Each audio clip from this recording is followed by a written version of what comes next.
विफलता के रूप में लोग आज जानते हैं। नेहरू ने तब कलात का समर्थन नहीं करने का विकल्प चुना जब वो भारत में मिलने को राजी थे, क्योंकि उसे पाकिस्तान से बचना था। अहमद यार खान ने अंग्रेजों को अपनी मांग पहुंचाने के लिए कांग्रेस नेतृत्व से भी बात की थी।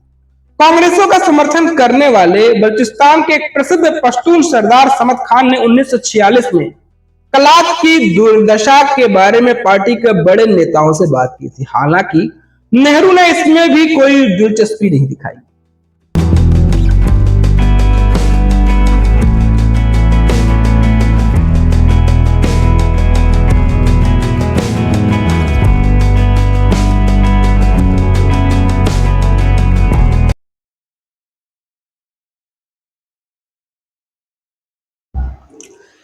नमस्कार, जय श्री राम, वंदे मातरम, हर हर महादेव। एक बार फिर आप सभी दोस्तों का जनमानस समाचार के आज के हमारे इस एपिसोड में आपका स्वागत है।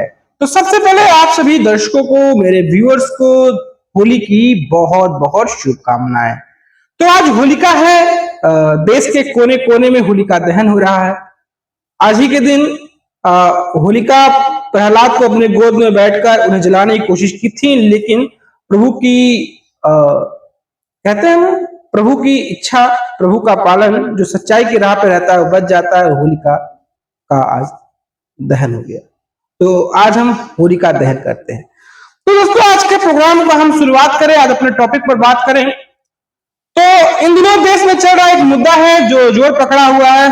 देश में क्या कहें, पूरी मीडिया बिरादरी में इस समय जोर पकड़ा हुआ, वो है बलूचिस्तान। गाहे बगाहे हम बलूचिस्तान शब्द हमेशा सुनते रहते हैं, हमारे टीवी चैनलों पर भी ये शब्द आते रहते हैं कि पाकिस्तान के लिए बवासीर बन गया है बलूचिस्तान।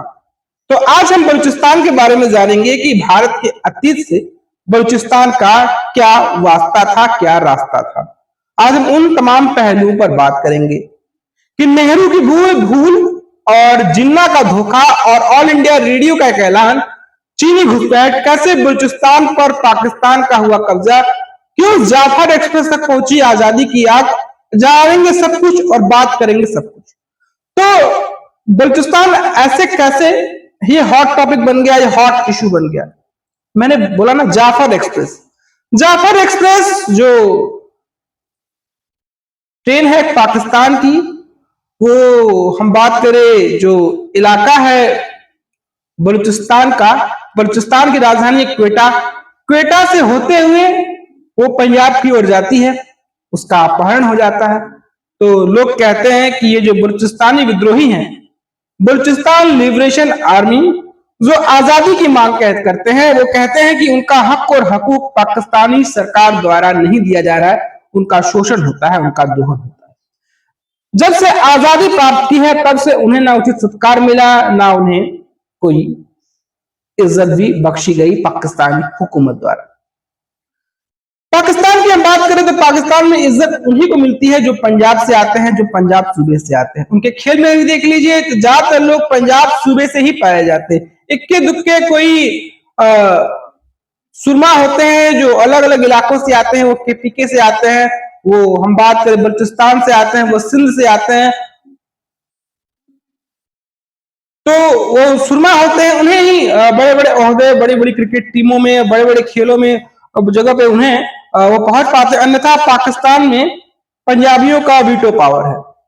तो मैंने बोला ना कि आज हम बात करेंगे नेहरू की भूल, जिन्ना का धोखा, ऑल इंडिया रेडियो का ऐलान, चीनी घुसपैठ, कैसे बलूचिस्तान पर पाकिस्तान का हुआ कब्जा, क्यों जाफर एक्सप्रेस तक पहुंची आजादी की आग। तो शुरुआत करते हैं पाकिस्तान के बलूचिस्तान प्रांत के हाल। पाकिस्तान के बलूचिस्तान प्रांत में हाल ही में बलोच विद्रोहियों ने जाफर एक्सप्रेस नामक एक ट्रेन को हाईजैक कर ली। इसमें 400 से ज्यादा यात्री सवार थे। बलूचिस्तान की आजादी के लड़ रहे लड़ाकों ने दावा किया है कि इस ट्रेन में सवार लोगों में बड़ी संख्या पाकिस्तानी फौजियों की थी। पाक फौज ने इसके बाद एक ऑपरेशन चलाया। लगभग 48 घंटे के बाद ट्रेन से रिहा हो सकी। पाक फौज का दावा है कि इस कार्रवाई में 30 से अधिक बलूच विद्रोहियों मारे गए, जबकि अधिकांश लोगों को रिहा करवा लिया गया है। कहानियां बहुत कुछ आ रही हैं, बातें बहुत कुछ हो रही हैं। तो चलिए हम मुद्दों पर ही बात करते हैं। बलोच विद्रोहियों के इस दावे को नकारते हैं। उन्होंने लगभग 100 पाक फौजियों को मारने की बात कही है। बलूचिस्तान में विद्रोही हमले कोई नई बात नहीं है। बलूचिस्तान पाकिस्तान का ऐसा प्रांत है जहां हमले होते ही रहते हैं।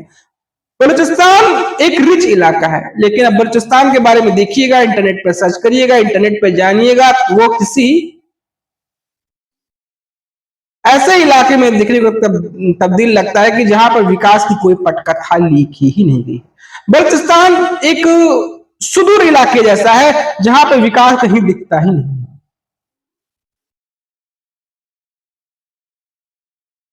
और मैंने कहा ना कि बलूचिस्तान में विद्रोहियों के हमले कोई नई बात नहीं है, लेकिन ये हमला विद्रोह कितना बड़ा है इसको दिखाता है। इस एक हमले के बाद बलूचिस्तान और पाकिस्तान के बीच की लड़ाई है, उसका आजादी के लिए संघर्ष। पाकिस्तान की बलूचिस्तान में लूट पर दुनिया की निगाहें पड़ी है। इसी के साथ ही बलूचिस्तान के इतिहास पर भी नजर गई है, जिसका एक सिरा भारत सन 1947 से मिली आजादी और नेहरू से आकर ठहर जाता है। दूसरा सिरा है कायदे आजम पाकिस्तान के जिन्ना। बलूचिस्तान में विद्रोह तो तभी चालू हो गया था जब 1947 के बाद इसे पाकिस्तान में बंदूक के बल पर अपने में मिला लिया गया और इसके राजा के साथ किए गए वादे को तोड़ दिए गए। ये विद्रोह कई बार पाकिस्तान खत्म करने का दावा कर चुका है, लेकिन हर कुछ सालों में वापस उठ खड़ा होता है। दरअसल इस सब की जड़ में हम बात करें वो है कायदे आजम जिन्ना का धोखा। बलूचिस्तान के विलय पर नेहरू की गलतियां और ऑल इंडिया रेडियो का एक प्रसारण भी है जो बलूचिस्तानियों के लिए हम बात करें वो एक पीड़ा और एक वेदना का कारण बना है। पहले हम बात करते हैं आखिर कैसे भारत ने बलूचिस्तान को छोड़ दिया।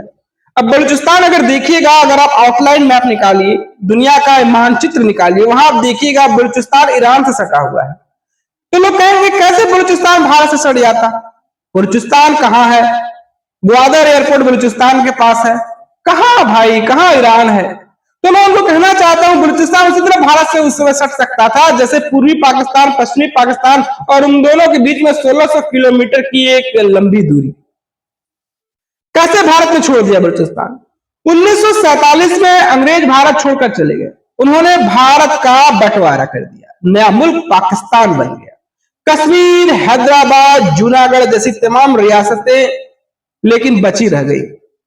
इनके सामने विकल्प था, ये भारत चुने या पाकिस्तान, या फिर आजाद रहने का विकल्प था। ऐसे ही एक रियासत थी कलात।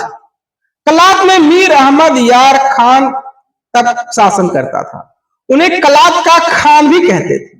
बलूचिस्तान ने भारत और पाकिस्तान के बनने के बाद भी निर्णय नहीं लिया था कि उन्हें आजाद रहना है या एक मुल्क के साथ उन्हें विलय कर लेना है। आप गाहे बगाहे या न्यूज में सुनते होंगे कलात घाटी के आसपास इतने मरे, इतने बलूची मारे गए, इतने पाकिस्तानी सैनिक मारे गए। गाहे बगाहे ये खबरें जो है अंतर्राष्ट्रीय मीडिया में तैरती रहती हैं। कलात में आज के बलूचिस्तान का अधिकांश इलाका आता है। तिलक देवाशर की किताब हम बात करें द बलूचिस्तान कोरंड्रम के अनुसार कलात के खान ने अंग्रेजों से कहा था कि वो आजाद रहना चाहते हैं। इसको लेकर दस्तावेजों में भी अंग्रेजों द्वारा भेजे गए कैबिनेट मिशन को दिए गए थे। मजे की बात यह है कि इस काम में मोहम्मद अली जिन्ना ने उनकी सहायता की थी। जिन्ना कलात खान के वकील थे। कलात के खान और कलात के प्रधानमंत्री तथा विदेश मंत्री को 1947 में बलूचिस्तान के भविष्य को लेकर बैठक भी हुई थी। इनायतुल्लाह बलूच ने अपनी किताब में इस बातचीत का विवरण दिया है। इस बैठक में 5 विकल्पों पर चर्चा की गई थी, जिसमें पाकिस्तान में शामिल होना, भारत में शामिल होना, अफगानिस्तान में शामिल होना, ईरान में शामिल होना या फिर संरक्षित राज्य का दर्जा पाने के लिए ब्रिटेन में शामिल होने पर भी बात की गई थी। अहमद यार खान ने कहा कि पाकिस्तान में शामिल होना जनता के विरोध के कारण चुनौतीपूर्ण था। इनके अलावा भारत वाले विकल्प को पाकिस्तान की चिंताओं पर नकार दिया गया था। अहमद यार खान ने कथित तौर पर दावा किया कि नेहरू उनसे नफरत करते थे और कांग्रेस ने कभी उन पर भरोसा नहीं किया।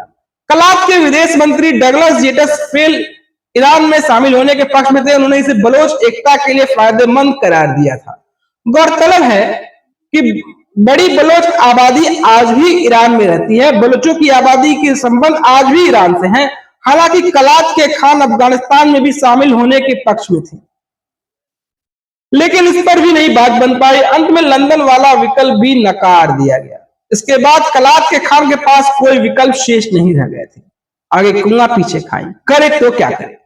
इसी बीच पाकिस्तान ने लासबेला, मकरान और खरान को मिला लिया। अब कलात बीच में फंस गया और उसके पाकिस्तान में मिलने के सिवा कोई चारा नहीं रह गया। बलूचिस्तान में पाकिस्तान में मिलने की ऑल इंडिया रेडियो के प्रसारण, भारत के तब के रुख और नेहरू के ढीलेपन का भी इसमें एक अहम किरदार था। माफ करिएगा, कुछ लोग नेहरू सुनकर फिर से मुझे गालियां देना रसीद कर देंगे, लेकिन इतिहास की किताबों से जो चीजें उखाड़ कर ले आते हैं वो बातें तो यही गवाही देते नजर आते हैं। अब बात करते हैं बलूचिस्तान और नेहरू। नेहरू साहब ने डिस्कवरी ऑफ इंडिया लिखा। नेहरू को तब का पायनियर कहा जाता है कि नेहरू दूरदर्शी थे। हो सकता है उस जमाने में नेहरू की इतनी बड़ी छवि रही होगी कि उनके हर कदम को टोकने और रोकने वाले लोग नहीं रहे होंगे। तब क्या रहा होगा तब का मैं नहीं जानता, लेकिन आज के संदर्भ में ये नेहरू जी का एक ढीलेपन की कहानी। भारत के पहले प्रधानमंत्री जवाहरलाल नेहरू ने भी बलूचिस्तान की अनदेखी की। उनकी बलूचिस्तान पर भूल ऐतिहासिक और रणनीतिक रूप से उतना ही महत्वपूर्ण है जितना कि चीन और कश्मीर की विफलताएं, जो आज गाहे बगाहे सोशल मीडिया, मेन मीडिया और अखबारों में गिनाई जाती है। जितना कि चीन और कश्मीर की विफलता के रूप में लोग आज जानते हैं। नेहरू ने तब कलात का समर्थन नहीं करने का विकल्प चुना जब वो भारत में मिलने को राजी थे, क्योंकि उसे पाकिस्तान से बचना था। अहमद यार खान ने अंग्रेजों को अपनी मांग पहुंचाने के लिए कांग्रेस नेतृत्व से भी बात की थी। कांग्रेसों का समर्थन करने वाले बलूचिस्तान के एक प्रसिद्ध पश्तून सरदार समद खान ने 1946 में कलात की दुर्दशा के बारे में पार्टी के बड़े नेताओं से बात की थी। हालांकि नेहरू ने इसमें भी कोई दिलचस्पी नहीं दिखाई।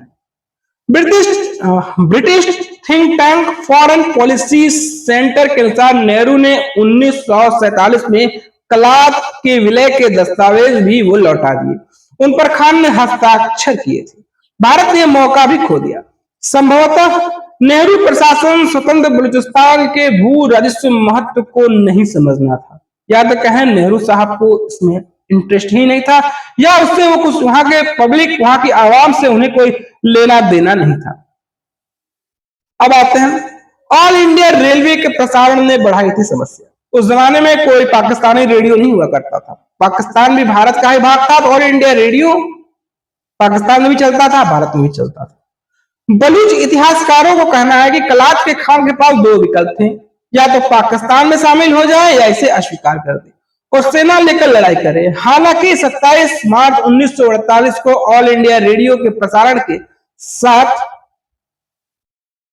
निर्णय लेने से पहले ही बलूचिस्तान की उल्टी गिनती शुरू हो गई थी।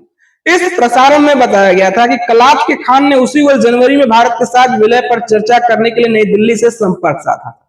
तब सरकार में शामिल वीपी मेनन ने खुलासा किया कि कलात के खान भारत पर कलात के विलय को स्वीकार करने के लिए दबाव डाल रहे थे, लेकिन भारत का इससे कोई लेना देना नहीं था। गुल खान नसीर की तहरीके बलूचिस्तान, यानी कि बलूचिस्तान के इतिहास में भी इसकी पुष्टि की गई है। इसके अनुसार 27 मार्च सन 1948 को ऑल इंडिया रेडियो ने एक प्रेस कॉन्फ्रेंस प्रसारित की, जिसमें मेनन ने कहा कि 2 महीने पहले कलात के खान ने नई दिल्ली में विलय के लिए अनुरोध प्रस्तुत किया था, लेकिन प्रस्ताव को ठुकरा दिया गया था। ऑल इंडिया रेडियो ने मेनन के बयान को प्रसारित किया था। इसकी पुष्टि बलूचिस्तान के पूर्व मुख्य सचिव, लेखक और इतिहासकार हकीम बलूच ने की है। उन्होंने इस क्षेत्र में कई किताबें लिखी। गुल खान नसीर ने कथित तौर पर कलात के खान का हवाला देते हुए कहा कि ये कलात और ये पाकिस्तान की बीच दुश्मनी को भड़काने के लिए एक सफेद झूठ था। नसीर खान के अनुसार इसमें पाकिस्तान के नेताओं को बलूचिस्तान पर हमले का एक मौका मिल गया। यहाँ तक बाद में नेहरू ने भी ऐसी बातों से इनकार किया, लेकिन कोई फायदा नहीं हुआ। कहते नतीजा जस का तस रहा। अब आते हैं कायदे आजम डॉक्टर अली जिन्ना। हो सकता है कई लोगों के लिए कायदे आजम हो, लेकिन हमारे लिए वो शब्द निकलते हैं जो शब्द को मैं सोशल मीडिया पे बयान नहीं कर सकता। कलात के खान के पाकिस्तान में विलय के निर्णय के बाद ही बलूचिस्तान के साथ सौतेला व्यवहार होने लग गया। बलूचिस्तान में जनता के मन में खटास विलय के तरीके से ही आ गई थी। जिन्ना ने जिस इज्जत का दावा बलूचिस्तान से किया था वो उसे नहीं दी गई। यहां तक कि पहला विद्रोह ही इसके बाद 1948 में चालू हुआ, जब कलात के खान के छोटे भाई ने विद्रोह कर दिया। हालांकि पाकिस्तान की सेना ने इसे दबा दिया। जिन्ना की कुछ सालों बाद मौत हो गई। इसके बाद तो बलूचिस्तान में लूट चालू हो गई और बलूचिस्तान को लूटा गया, इतना लूटा गया कि आज बलूचिस्तान लूट लूट कर खाक होता जा रहा है। बलूचिस्तान एक बहुत बड़ी आबादी है, बहुत बड़ा क्षेत्र है, लेकिन बलूचिस्तान का साथ व्यवहार सौतेले जैसा किया जाता है। लगातार बलूचिस्तान में विद्रोह होते रहते हैं और बलूचियों को लगातार हमले किए जाते हैं। जो बलूचिस्तान के लोग अमेरिका में बस गए हैं, ब्रिटेन में बस गए हैं, वो दुनिया के किसी भी कोने में हो, वो अपने बलूचिस्तान की रिहाई की आवाज गाहे बगाहे उठाते रहते हैं। विद्रोह की आवाज दबती नहीं है। ये जो ट्रेन हाईजैक हुआ है, ये इसी विद्रोह का एक नमूना है। बलूचिस्तान में 5 बार विद्रोह की आग भड़क चुकी है। हर बार इसके पीछे कोई चिंगारी होती है। अगर 1980 से 90 का दशक छोड़ दिया जाए तो अब तक लगातार हर दशक में बलूच विद्रोही उठ खड़े हुए हैं। वर्तमान में बलूचिस्तान में चल रही लड़ाई की चिंगारी 2005 में भी भड़की थी। तब बलूचिस्तान में तैनात एक फौज के मेजर ने एक बलोच लड़की के साथ बलात्कार किया था। उस पर कार्रवाई करने के बजाय परवेज मुशर्रफ ने उसे बचाया और बलोच लोगों को धमकाया। पाकिस्तानी फौज ने प्रदर्शन करने वाले निर्दोष बलूचों पर हवाई हमले किए, गोलियां बरसाई। इसके बाद जब बलोच सरदार नवाब अकबर बुगटी ने विद्रोह किया तो उनकी हत्या कर दी और उनके शव तक को परिवार को नहीं सौंपा। इसके बाद बलोच और भी भड़क गए। तब से लगातार बलूचिस्तान अशांत है। पाकिस्तान बलूचिस्तान के लोगों से बात करने के बजाय सैन्य कार्रवाई से मामला सुलझाना चाहता है। ये अब तक संभव नहीं हो सका है। कहते हैं बंदूक और गोली साथ साथ नहीं चलते। भारत के संदर्भ में कई पाकिस्तानी टेलीविजन एंकर हैं, कई पाकिस्तानी एक्सपर्ट हैं जो आकर बातें करते हैं, भारत को तबीयत से समझाते हैं कि भारत में सेकुलरिज्म क्या होता है। जो सेकुलरिज्म को तमीज भारत को सिखाते हैं, कम से कम यहाँ पर इंसानी जज्बात भी सीखने की कदर करें। और उनके ही जात बिरादर वाले हैं, ये भी तो देखें। कहते हैं कि बलूचिस्तान प्राकृतिक विरासत से भरपूर है।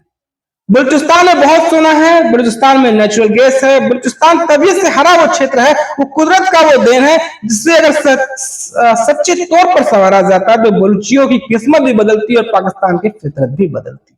आज पाकिस्तान जो कटोरा लेके भीख मांग रहा है, अगर वहां पर संवारा जाता, उसकी लूटने की नीति नहीं होती तो पाकिस्तान की अर्थव्यवस्था जवाब होती।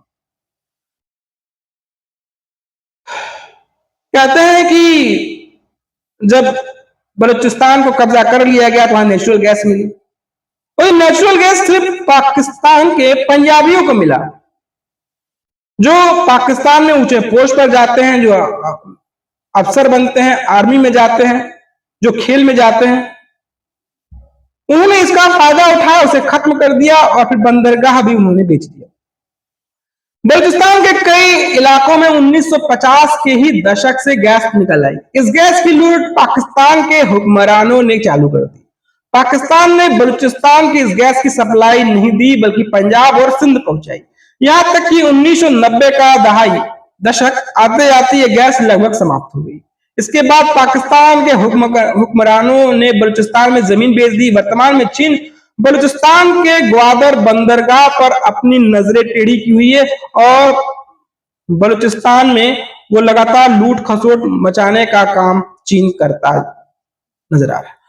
वर्तमान में चीन बलूचिस्तान के ग्वादर के बंदरगाह एयरपोर्ट को चीन को दे दिया है। स्थानीय लोग इसका विरोध करते हैं। बलूचिस्तान में अयस्क और खनिज भरे हुए हैं। पाकिस्तान ने यह भी चीन को लगभग बेच दिए हैं। इससे भी बलोच लोगों में गुस्सा है। बलूचिस्तान में स्कूल, अस्पताल जैसी बुनियादी सुविधाएं पाकिस्तान ने आज तक नहीं पहुंचाई है। 75 साल हो गए, भारत के साथ साथ स्वतंत्र हुआ है, लेकिन भारत के हर कोने में आपको स्वास्थ्य केंद्र, स्कूल, कॉलेज वगैरह मिल जाएंगे। लेकिन बलूचिस्तान आज भी एक ऐसा कबायली इलाका है जो लगता ही नहीं है कि आज के दौर में वो क्षेत्र है। ऐसे में विद्रोह के लोग मजबूर हो रहे हैं। बलोच महिलाएं भी इस विद्रोह में शामिल हैं। यहाँ तक कि ब्रिटिश हाई कमिश्नर ने पाकिस्तान को एक खत लिखा और कलात के खान की चुगली की थी। कलात ने खान ने भी दावे का विरोध किया था। उस समय गृह मंत्री सरदार वल्लभ भाई पटेल ने अगले दिन स्पष्ट किया कि ऐसी कोई बात नहीं हुई थी, हालांकि नुकसान पहले ही हो चुका था। इसके बाद पाकिस्तान ने सेना भेज कलात कब्जा लिया। कलात के खान को पकड़कर कराची ले जाया गया और विलय के दस्तावेज पर जबरन हस्ताक्षर करने के लिए उन्हें मजबूर किया गया। और इतिहास में ये जो इलाका है, जो कलात जिसे कहा जाता था, आज का ये बलूचिस्तान पूरा है, वो पाकिस्तान को हस्तांतरित कर दिया गया और लोग वहां के आज जिल्लत भरी जिंदगी जीने को मजबूर हो गए हैं। अभी ट्रेन अपहरण हो गया, ये अपहरण हो गया, वो अपहरण हो गया। कुछ सेकुलर है हमारे देश में, कांड पाकिस्तान में हुआ है और हिंदुस्तान में बैठकर वो छाती पीट रहे हैं। कुछ लोग मरसिया भी पढ़ रहे हैं और जिन लोगों को हलाक कर दिया है बलूची विद्रोहियों ने, उनके लिए मरसिया भी पढ़ रहे हैं, उनको पीड़ा भी हो रही होनी भी चाहिए, क्योंकि कुछ लोग तो वहां चले गए और अपने नाजायज औलादों को भारत में छोड़। तो दोस्तों, आपको हमारा विश्लेषण कैसा लग रहा है, आपको हमारी बातें कैसी लग रही है, आप मुझे बताएं। दोस्तों, कंटेंट पसंद आ रहा है तो आप हमें सपोर्ट कर सकते हैं, आप हमें सहयोग कर सकते हैं, आप हमें कंट्रीब्यूट भी कर सकते हैं। आप हमें सहयोग करना चाहते हैं, स्क्रीन के कोने में दिख रहे QR कोड को स्कैन करें, सहयोग करें, आप हमारी पत्रकारिता को बल दे सकते हैं।